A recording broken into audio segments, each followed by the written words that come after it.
Muraho neza abantu badukurikira kuri Dr. Richard Official. Uyu munsi rero nkuko nari nabibasezeranyije muri video yatambutse, nari nababwiye yuko noneho nzaza mbabwira ibimenyetso byisumbuye. No kuri kanseri y'inkondo y'umura ibimenyetso byisumbuye noneho ni ibihe? No kuvuga ngo hari ibimenyetso by'ibanze twari twarebye, hanyuma uyu munsi rero turaza kureba ibimenyetso byisumbuye igihe noneho utivurije igihe, mbese warakiririwe.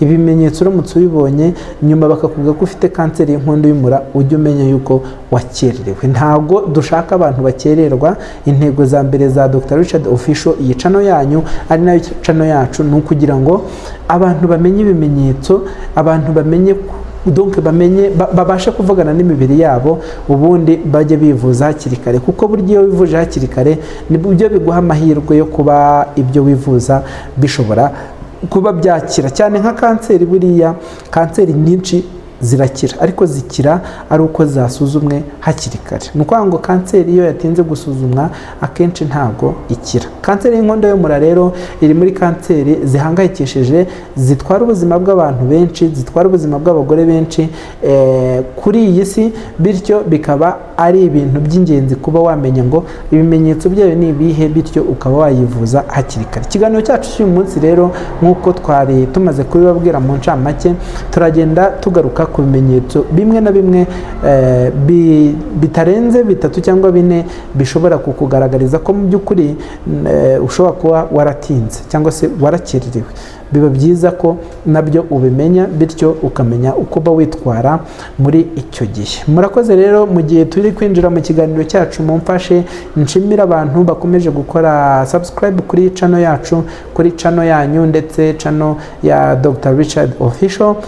Channel iri gukura, turabyishimiye, ariko turashaka ikomeza gukura. Ari nayo mpamvu duteganya ko tuzasereburana ku itariki ya mbere y'ukwezi kwa mbere 2026 nituba twujuje ibihumbi 10 nibura by'abasubscribers.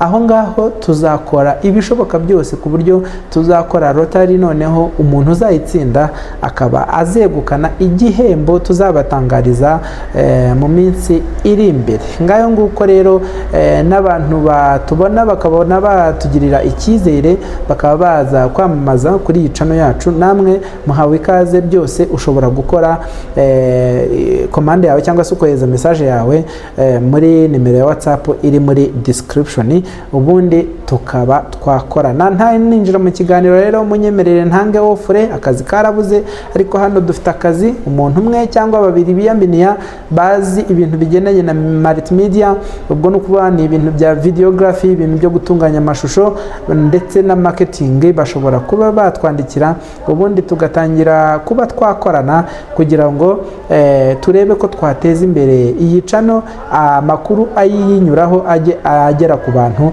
benshi kandi agirire abanyarwanda benshi akamaro. Ngayo nguko rero, munyemerere duhite twanzika tujye mu kiganiro cyacu. Ibimenyetso birengeranye cyangwa se ibimenyetso birushijeho kuba biri serious ku muntu watinze kwisuzumisha kanseri y'inkondo y'umura byaba ari nk'ibihe. Ni bya bindi byose twavuze ubushize, wenda turamutse dukoze ikimeze nka summary cyangwa se incamake.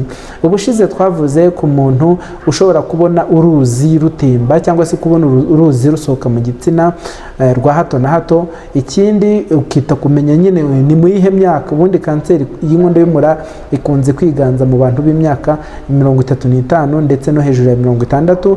Ni ukuvuga ngo ikindi kimenyetso ni ukuba umuntu ashobora kubona ababara mu gihe cy'imibonano mpuzabitsina, ndetse ikimenyetso cya gatatu kikaba cyaba ukuva mu gihe cy'imibonano mpuzabitsina cyangwa se no kuva udakama. Ubwo ni ikimenyetso cya gatanu, kuva udakama mu gihe cy'imihango. Ndi kunyuramo nihuta kugira ngo duhere ko twinjira noneho mu bimenyetso by'ibanze by'uyu munsi. Ibimenyetso by'uyu munsi ni ibimenyetso bikwereka ko watinze. Ni kwa ngo kanseri yararengeranye, yamaze kugera mu bice nyine bishobora kuba byagira ingaruka ku buzima runaka. Ni ukuvuga ngo ikintu cya mbere utangira kubona mpereye ko nanihuta ndashaka kujya nkora ibiganiro byihuse kugira ngo sinzajye ngira abantu ndambira, kandi kwiga ntabwo ari ukuvuga ibintu byinshi, kwiga ni ukuvuga ibintu abantu bakeneye kandi bishobora gufasha ubuzima bw'abantu. Ni ukuvuga ngo utangiye kumva uri kugira umuriro udasanzwe. Iyo utangiye kumva uri kugira umuriro udasanzwe, ukagira umunaniro, ukagira nyine ibimenyetso bigiye biri aho bitandukanye, ariko uwo munaniro ukaba utanawusobanura mu by'ukuri nta kintu gifatika kigaragara wakoze, ikindi ugatangira kubona uri gutakaza ibiro kandi mu by'ukuri atari uko wabuze ibyo urya, atari uko warwaye ibindi byo wasobanuza uko gutakaza ibiro kwawe, atari uko wagiye no muri siporo, ahubwo noneho ukabona nyine uri gutakaza ibiro. Ikindi bijyana no kubura apeti, ukenshi ugatangira kubona utangiye gutakaza apeti. Buriya biri mu bimenyetso bikwereka ko wakererewe kuba warisuzumisha wakwisuzumisha kanseri y'inkondo y'umura. Hejuru yo kuba ubushize narababwiye yuko umuntu ashobora kumva aribwa donc mu kiziba cy'inda, hariho noneho no gutangira kugira ibimenyetso nko kunanirwa kwihagarika. Umuntu ashobora kugira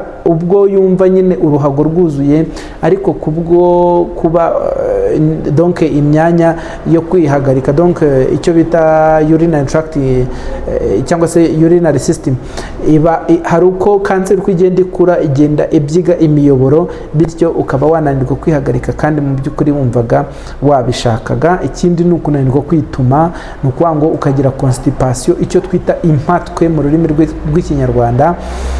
Ibyo ngibyo biri mu bimenyetso bikwereka ko wakererewe. Ibindi ni ibimenyetso ukumva nyine nko mu nda ibyara, ukumva nyine hatangiye kuzamo ibyo nagereranya n'ibibyimba. Ni ukuvuga ngo iki gihe kanseri batangiye gukura, kandi ahantu hambere ikura igana ni mu nda ibyara, ubundi igatangira no kuzamuka igana no mu bihaha, aribwo utangira no kumva uhumeka nabi, cyangwa se rimwe na rimwe ugatangira kugira inkorora idafite igikororwa, inkorora idakira, inkorora itumva imiti. Ibyo byose ni ibimenyetso bikwereka ko mu by'ukuri kanseri yawe iri gukura kandi warakererewe, ntabwo mu by'ukuri iri kuvurwa. Cyakora ntibisobanura ko 100% utazakira. Hari ubundi buvuzi bwisumbuye baba bakoresha, ubundi buhanga bwisumbuye bashobora kuba bakoresha bakagufasha, ariko icyo gihe nyine amahirwe nyine yawe yo gukira aba yaragiye akendera, amahirwe aba yaragiye agabanuka cyane. Ikindi rero wenda ari nabyo bya nyuma sintinde, utangira nyine kubona ubyimba amaguru, ugatangira donc ubuzima nyine ukabona butangiye kuba bubi, utangira kubyimba amaguru, utangira kunanirwa guhumeka neza, ugatangira nyine kubona ko ubuzima bwawe bwahindutse. Abantu rero mwadukurikiye, reka ndeke gukomeza kwizimba mu magambo. Nabasezeranyije ko noneho ngiye kujya nkora video ngufi, ariko nibura zibaha cyangwa se zikubiyemo amakuru yose mwifuza. Ni Dr. Richard rero nk'uko musanzwe mumenyereye hano kuri Dr. Richard Official. Fata akanya gato, isegonda rimwe nibura, ukore kuri subscribe, ukore no kukazogera kugira ngo niturazajya dusohora video zacu ujye uhita ubona amakuru ako kanya. Ngayo nguko rero ni Dr. Richard hano kuri Dr. Richard Official. Amakuru yacu cyangwa se ibiganiro byacu ni akagaruka, mureke tubonane ubutaha.